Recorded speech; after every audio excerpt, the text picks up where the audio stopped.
Prime Minister Morrison, Mrs. Morrison, Melania, and I are immensely honored to host you and the entire Australian delegation for a state dinner in the historic Rose Garden. I want to express my gratitude to America's magnificent First Lady for this truly exquisite evening. Thank you very much to Melania. She worked hard. Thank you. Great job. Tonight we celebrate more than a century of loyal and devoted friendship between the United States and Australia.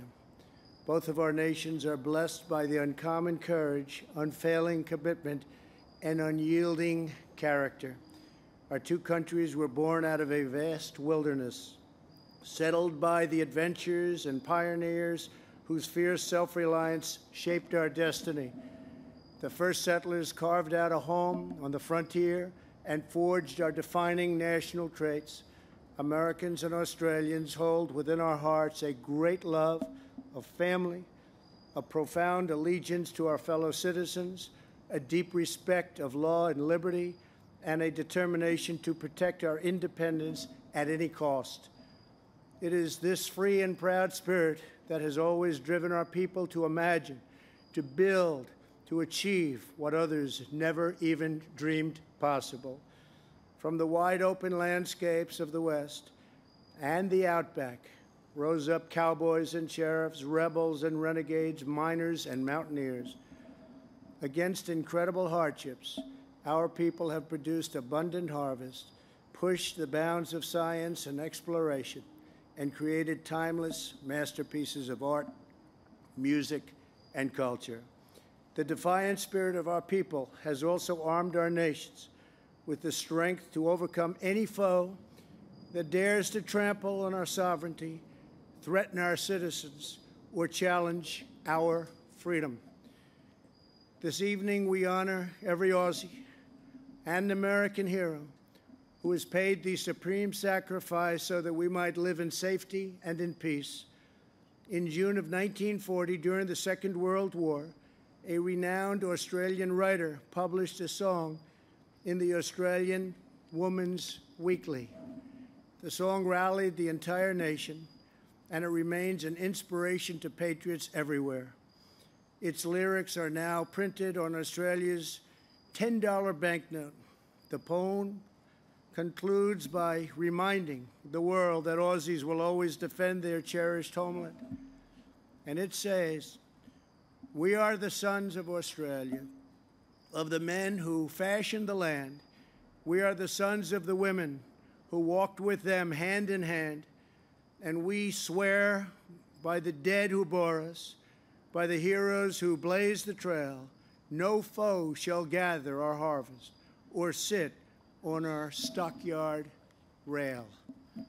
As many of our friends with us here tonight know well, the acclaimed Australian author who penned these beautiful lines was Dame Mary Gilmore, and her great-great-nephew is Prime Minister Morrison. Thank you. That was beautiful. Prime Minister, on behalf of all Americans, our entire country, we are grateful that you carry on this noble legacy. We give thanks to all the sons and daughters of Australia who have toiled and sacrificed for a strong, vibrant, and sovereign nation. So this evening, I offer a toast to the Prime Minister and Jennifer. Thank you, Jennifer. And to every citizen of Australia. May our heroes forever inspire us. May our heritage always guide us.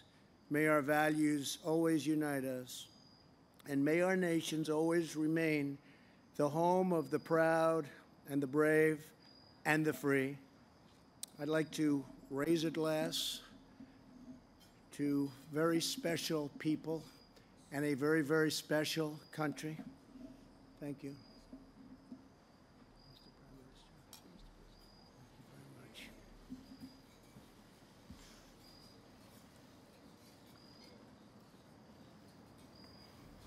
I now invite Prime Minister Morrison to the podium. Mr. Prime Minister.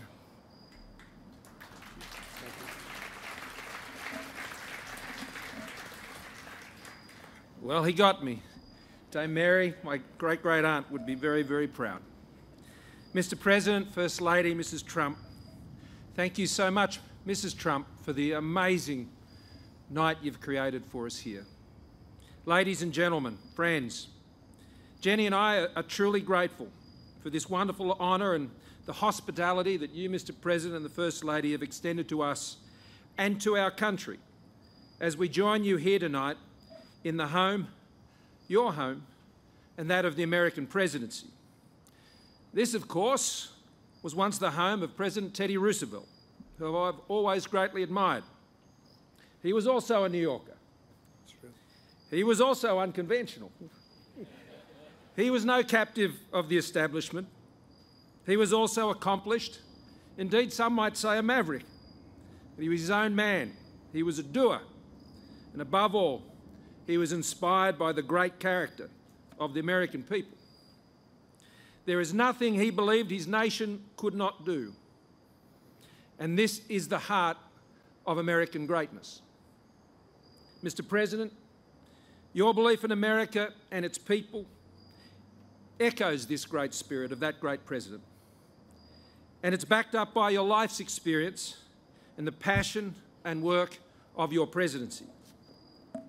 And Mrs. Trump, your kindness, warmth and quiet grace in the welcome to Jenny and I, and especially here tonight, has been very special and, as Jen has said, very sweet. General Washington once said, "It is infinitely better to have a few good men than many indifferent ones." But the same is true of the friendship of nations. Australia will never be accused of indifference in our friendship to the United States. And tonight, Mr. President, we are reminded that the United States feels the same way, especially under your leadership. I've noticed tonight the Marines who are on duty tonight, and I thank you for your service, but not just to the United States, but to our alliance as well.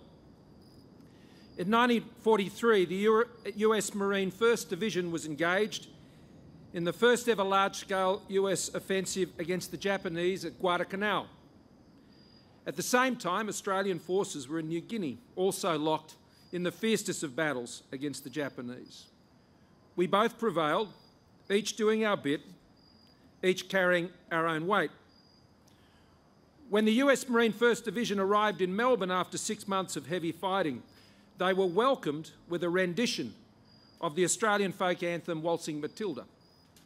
More than 75 years later, the 1st Division still plays Waltzing Matilda whenever they ship out. It's true, Mr. President, we have been in a lot of battles, but we have also stood together to realise the dividend of peace.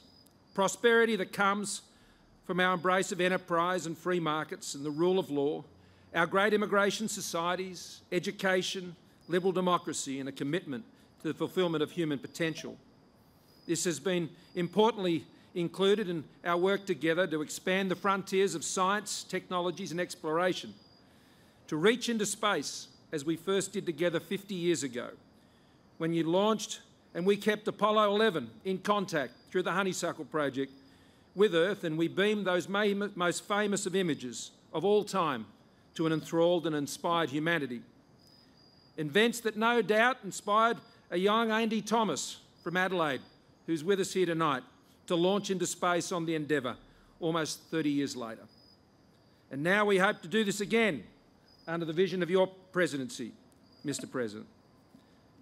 Our generation and our times call this great republic and our great Commonwealth to live up to the calling of young free nations, to continually point the way to freedom. In Australia, we're reminded of this friendship by the great spire with the eagle atop that looks out across our nation's capital in Canberra. And earlier today, we gifted a bronze statue of Les Bull Allen, an Australian soldier, carrying a wounded Marine off the battlefield on steep slopes in New Guinea in 1943.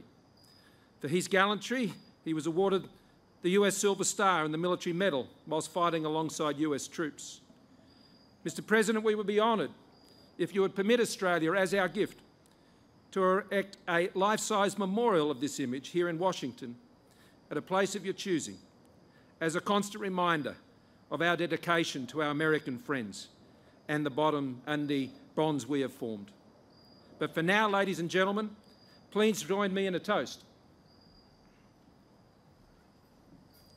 Thank you. To 100 years of mateship and to 100 more, to the people of these United States, to the President and his magnificent First Lady, and may God bless America. Thank you.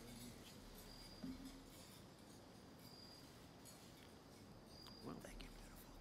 That's great. Thank you very much. That's so beautiful.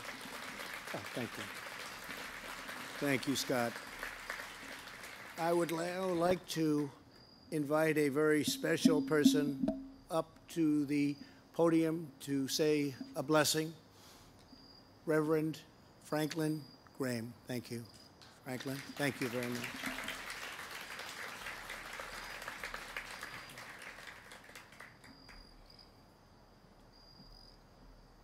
Thank you, Franklin. Thank you, Mr. President. Fantastic. Thank you. Please. Let us pray. Our Heavenly Father, we thank you for the long and historic relationship between our two nations. And we pray that these cords of friendship will be strengthened even greater here this evening. We ask that you would give the leaders that are gathered here tonight your wisdom from on high, and that you would continue to bless our countries. We thank you for the food that will be before us this evening and for the generosity of your hand. And Father, we pray this tonight in the name of your Son, the Lord Jesus Christ. Amen.